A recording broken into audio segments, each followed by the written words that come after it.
Eu acredito que quase todos já sabem como funciona uma negociação entre investidor e provedor de internet. Caso vocês tenham dúvidas ainda, em algum local da tela vão aparecer vídeos onde o pessoal fala sobre M&A e vocês vão ter uma noção maior do que rola nessas negociações, quais são as etapas que são cumpridas até chegar à conclusão de uma aquisição ou de uma fusão. Mas nesse vídeo aqui eu quero partir da seguinte premissa: você já entende o que é uma due diligence, sabe que existem due diligence técnicas, operacionais, contábeis, fiscais, e nesse vídeo eu quero focar na parte técnica. Quais são as principais perguntas que os investidores fazem para as empresas que eles contratam para vistoriar o provedor de internet, né? Que vão dizer quais são os pontos fracos e os pontos fortes do provedor de internet. Uma das principais perguntas, ela tem relação direta com a segurança da infraestrutura. E aí eu abro em duas partes: a parte de regularização com a concessionária e segurança física dos equipamentos, tá? Em relação ao concessionário, o investidor ele vai perguntar quanto do projeto está regularizado na concessionária, qual é a porcentagem e quanto não está. Aí a equipe que vai fazer a vistoria vai levantar, né, os trechos que estão regularizados e vai passar para ele um mapeamento disso e os trechos que não estão regularizados.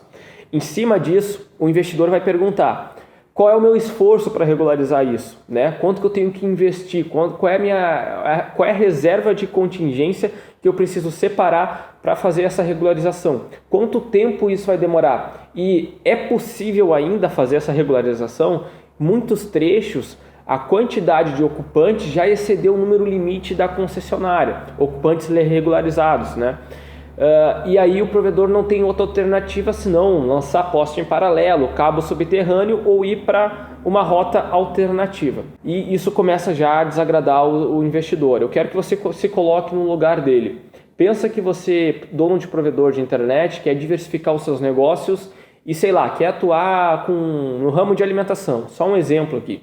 Tem um restaurante que você viu, você está em negociação com um dono, um restaurante em uma determinada região, todo mundo gosta daquele restaurante, o pessoal que mora ali vai, recomenda, todo mundo que passa ali aproveita e come ali também, né? E é um bom negócio, é quase garantia que a rentabilidade vai ser boa. Porém, você descobre que esse restaurante está estabelecido em uma área verde, uma área que não tem escritura, né? E você não tem como, de certa forma, comprar aquele local porque alguma lei ambiental protege durante X anos, ninguém pode atuar ali. Ou você compra e fica no risco de uma semana, um ano, 10 anos depois alguém vir fechar o seu negócio, ou você vai para um outro local com esse restaurante. E não significa que em outro local esse restaurante vai ter o mesmo sucesso, né? E a mesma coisa se aplica à infraestrutura óptica. Às vezes o provedor de internet está num bairro todo que não tem mais como regularizar cabo, mas esse bairro é o ponto forte dele, é onde os clientes têm um maior número, um número elevado comparado à base total. E ele não tem mais como atuar ali de forma legal, porque não tem como mais regularizar cabos naqueles postes. A opção dele é ficar irregular, porém ele vai sofrer com denúncias, com fiscalizações, até que não consiga mais atuar ali. E não significa que em outra região ele vai ter o mesmo sucesso que ele tinha naquela determinada região. Assim pensa o investidor. Não vale a pena investir, é um risco muito alto eu não saber se meu negócio vai continuar de pé amanhã ou não. Outro ponto que tem a ver com a segurança da infraestrutura é em relação aos POPs. Como são os locais onde estão guardados os equipamentos do provedor, os equipamentos centralizadores que concentram uma boa quantidade de assinantes, às vezes toda a capacidade, toda a quantidade de assinantes em um único ponto, né? E infelizmente a gente encontra por aí provedores que colocam seus equipamentos em locais onde não tem um contrato com o proprietário, quando o provedor não é proprietário do local, ou às vezes é um contrato de gaveta, não está bem amarrado, e aí qualquer coisa pode acontecer com o proprietário, uma briga com o provedor, alguma discussão que faça com que o provedor tenha que, às pressas, tirar os seus equipamentos dali. É uma dor de cabeça ter que achar um outro local e, às vezes, a infraestrutura ela não foi preparada para uma migração dessas. E aí, então, às pressas, tudo começa a ficar mais caro, os equipamentos, a mão de obra, às vezes, essa migração não sai na mesma qualidade que um projeto bem estruturado sairia. Então isso também é perguntado pelos investidores. Além do acesso, como é que eu acesso para esse POP? O que separa o lado externo dos meus equipamentos centralizadores? Qualquer um pode chegar lá e arrombar e roubar meus equipamentos, e danificar e queimar. Então é importante que os provedores de internet olhem para a segurança da sua infraestrutura, tanto nos POPs quanto com a concessionária, né? E à medida que o tempo vai passando, teoricamente, com a concessionária, as coisas vão dificultando. A cada dia vem concorrente novo lançando o cabo e regularizando o projeto.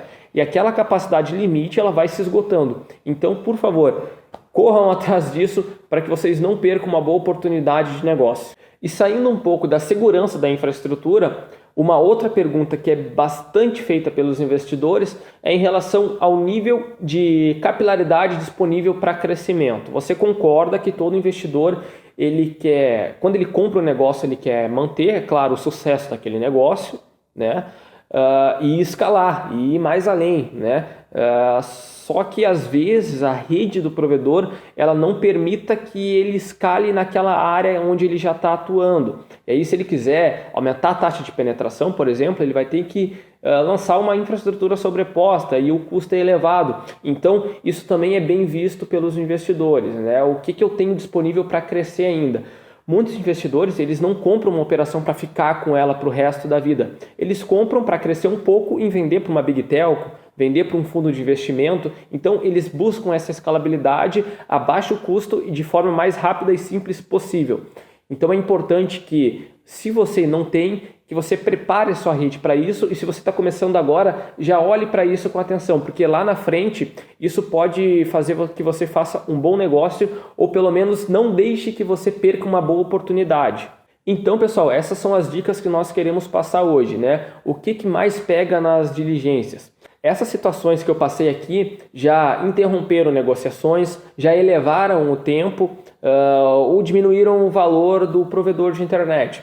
Então, olhem para isso com atenção para que vocês consigam aí estar preparados para aproveitar uma boa oportunidade que bata na sua porta. Caso você tenha interesse em outros vídeos como esse ou outros assuntos voltados para o nosso mercado de telecomunicação, deixe nos comentários que a gente vai tentar analisar com carinho e preparar um material bacana para você.